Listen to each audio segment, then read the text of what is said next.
대한민국의 사법부가 외국으로부터 조롱을 받고 있다는 소식을 접해본 적이 있습니까? 재판 1심은 6개월, 2심, 3심은 3개월 안에 끝내야 하는 것이 재판의 원칙입니다. 더불어민주당 이재명 대표의 공직선거법 위반 혐의의 재판은 1심 재판에서 징역 1년에 집행유예 2년을 선고를 내렸습니다. 이것은 당선 무효형에 해당됩니다. 만약 대법원에서 형이 확정될 경우 그는 의원직을 상실하게 되고 향후 5년간 피선거권이 제한됩니다. 여기서 우리가 주목해야 할 것이 있습니다. 이 1심 재판 결심이 내려지기까지 어느 정도 시간이 걸렸는지 여러분 아십니까? 1심 재판 결심이 내려지는데 2년 반이나 걸렸습니다. 그래서 대한민국 재판은 판사들에게 돈만 갖다 주면 다 된다고 영국에서 흉을 보고 있는 것입니다. 이재명뿐만 아닙니다. 조국 전 법무부 장관의 자녀 입시 비리 및 감찰, 무마 협의에 대한 재판도 2019년 12월 기소 이후 약 5년 만에 대법원에서 징역 2년의 실형이 확정되었습니다. 그런데 1심 재판만 3년 2개월이나 걸렸다는 것입니다. 그 외에도 최강욱 전 의원의 재판은 대법원 확정 판결까지 약 3년 8개월, 윤미향 전 의원의 재판은 대법원 확정 판결까지 약 4년 2개월이 소요되었습니다. 이처럼 더불어민주당 의원들의 재판만은 왜 엿가락처럼 오랜 기간을 걸쳐서 확정되는 것일까요? 이게 정상적인 일입니까? 지금 대한민국은 세계 6대 강국, 선진국에 속합니다. 그렇지만 사법부와 정치는 후진국을 벗어나지 못하는 것 같습니다. 이재명 의원과 관련된 50억 클럽에 속하는 판사들과 정치인들에 대한 소식을 여러분 접해보셨죠?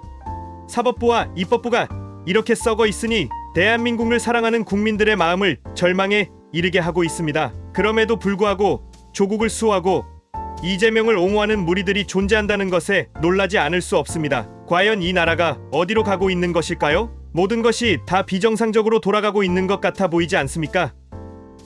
결과적으로 국민들만 힘들어지게 됩니다. 이제 국민들이 깨어나야 하지 않겠습니까? 이 상황을 분별할 수 있어야 할 것입니다. 가짜가 진짜인 것처럼, 진짜가 가짜인 것처럼 왜곡되고 있는 이 현실을 국민들이 깨달아야 합니다. 다행히도 요즘 젊은 사람들이 깨어나고 있다는 소식을 접하게 되니 다행스럽지 않을 수 없습니다. 예전에 박근혜 대통령이 탄핵될 당시에도 온통 가짜들이 판을 쳤습니다. 여러분 기억나시죠? 대통령이 무속에 빠졌다 가짜 뉴스, 최순실 연설 수정이 취미 가짜 뉴스, 최순실 태블릿 PC도 조작 가짜 뉴스, 대통령 불법 줄기세포 시술 가짜 뉴스, 대통령 미용 시술 가짜 뉴스, 청와대 마약류 논란 왜곡 가짜 뉴스, 대통령 옷값을 최순실이 지불 가짜 뉴스, 태반 주사, 비아그라, 프로포톨 구입 왜곡 가짜 뉴스, 최순실 대통령 전용기 이용 해외 순방 가짜 뉴스, 세월호 7시간 구판 버림, 정윤회와 미래 가짜 뉴스, 최순실이 국무회의에 관여 가짜 뉴스, 이외에 17가지가 모두 가짜 뉴스였다고 합니다. 현대 철학자 미셀 푸코가 오늘날의 지식은 두세 사람이 담안만 하면 지식이 된다고 하였습니다. 참 지식을 분별하기가 어려운 시대가 오늘날입니다. 지금 탄핵 정국을 맞이한 오늘날에는 가짜 뉴스가 없을까요? 과연 없다고 말할 수 있을까요? 이제 국민들은 책과 인터넷을 통해 찾아 직접 연구하거나 직접 광장에 나가 체험하면서 가짜가 아닌 진짜를 구별해낼 수 있어야 할 것입니다. 안타깝지만 지금 우리는 법과 기준과 상식이 너무 무너진 시대를 살고 있습니다. 더불어민주당 대표 이재명은 채널A를 통해 이렇게 인터뷰한 적이 있습니다. 대한민국 사법부는 또 우리 헌법은 무죄 추정의 원칙이라고 하는 확실한 원리를 채택하고 있습니다. 법과 상식에 따라서 합리적 결론이 이뤄질 것이고 저 역시도 그 절차 과정을 충실하게 이행할 것입니다. 자, 그렇다면 무죄 추정의 원칙이란 무엇을 말하는 것입니까? 형사소송법 제27조를 보면 형사 피고인은 유죄의 판결이 확정될 때까지는 무죄로 추정된다라고 되어 있습니다. 이 말은 형사소송의 피고인은 사법부에서 유죄 판결이 확정되기 전까지는 무고한 사람으로 추정한다는 것입니다. 이재명 대표는 공직선거법 위반에 대한 재판에서 징역 1년에 집행유예 2년을 선고받았습니다. 앞으로 대법원까지 2번의 재판이 남아 있습니다. 그렇지만 무죄 추정의 원칙에 따라 대법원 판결이 있기까지는 자신은 무고하다는 것을 강조하고 있는 것입니다. 그렇다면 이 원칙을 윤석열 대통령에도 적용할 수 있어야 하지 않을까요? 그런데 지금 윤석열 대통령은 수사와 재판이 전혀 이루어지지 못했음에도 불구하고 마치 내란죄로 확정된 것처럼 전국적으로 도배되고 있는 이것을 우리는 어떻게 보아야 하겠습니까? 이재명 대표가 주장하는 무죄 추정의 원칙은 이재명 대표 자신에게만 적용되어야 하는 것일까요? 그가 말하는 무죄 추정의 원칙을 윤석열 대통령에게는 적용할 수 없는 것일까요? 당연히 윤 대통령에게도 적용될 수 있어야 하지 않겠습니까? 왜 그렇습니까? 법 앞에서는 모두가 평등해야 하기 때문입니다. 하지만 윤 대통령은 헌법재판소에서 법정 다툼을 한 번도 가진 적이 없습니다. 그렇기 때문에 윤 대통령도 마땅히 무죄로 역임을 받아야 할 것입니다. 그런데 계엄령에 대한 소식이 방송에서 나가자 말자 국민의힘당 대표 한동훈과 더불어민주당은 일제히 내란죄로 규정하고 윤 대통령을 내란의 수괴로 낙인 찍기 시작했습니다. 그러면서 대통령의 직무에서 배제되어야 한다고 그들은 강조했습니다. 마치 헌법재판소의 결정이 있었던 것처럼 몰아가고 있었던 겁니다. 법의 잣대가 왜 이렇게 한쪽으로 치우쳐 있는 걸까요? 법 앞에서 만인이 평등해야 할 터인데 왜 더불어민주당에 속한 사람들에게만 관대한 것일까요?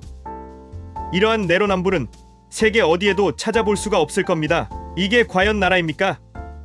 이제 국민들은 똑똑해져야 합니다. 진실에 대한 눈을 떠야 합니다. 그리고 지금 이 상황을 법과 상식을 가지고 볼 수 있는 분별력을 가져야 할 것입니다. 지금 이 나라는 매우 혼란한 시기에 부딪혀 있습니다. 아니 오래전부터 기획된 것처럼 현재 드러나고 있는 것 같습니다. 동방예의 지국 홍익인간 정신이라는 우리 민족의 정신유산을 상실된 시대를 우리가 살아가고 있습니다. 현대 철학자 장 보드리아르는 이 시대를 설명하면서 하이퍼 리얼리티 개념을 도입합니다. 이 말은 실제보다 더 실제적이다라는 말입니다. 가짜가 진짜 같다는 뜻입니다. 나치 독일의 선전장관이었던 요제프 괴벨스는 이런 말을 남겼습니다. 거짓말도 자주 반복하면 진실이 된다. 대중은 작은 거짓말보다 큰 거짓말에 더 쉽게 속는다. 우리가 원하는 것은 사람들의 머리가 아니라 가슴을 사로잡는 것이다.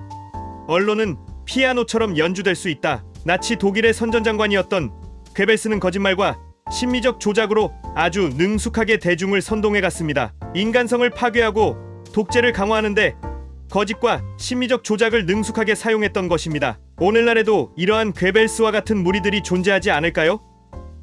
국민들이 이것을 알아야 합니다. 깨어나야 합니다. 청년들을 비롯한 국민들과 어린아이들까지도 거짓과 왜곡으로 얼룩진 우리 대한민국을 다시 구해내야 합니다. 우리 민족성을 파괴하고 전체주의로 향하게 하고 있는 보이지 않는 세력을 인지해야 합니다. 우리가 처해진 이 상황을 정확하게 분석 판단할 수 있어야 합니다. 왜곡과 거짓으로 대한민국 정부마저 마비시키고 있는 이 현실을 객관적으로 볼 수 있어야 할 것입니다. 이제 믿을 곳은 아무 곳도 없습니다. 국민의힘당도 믿을 수가 없습니다. 오직 믿을 곳은 깨어난 국민들의 제3세력밖에 없습니다. 이제 국민들은 왜곡된 역사와 이념의식에서 벗어나서 법과 상식을 기초로 한 건강한 나라를 꿈꿀 수 있어야 할 것입니다. 다음 세대가 살아야 할 건강한 나라를 우리가 만들어 가야 하지 않겠습니까?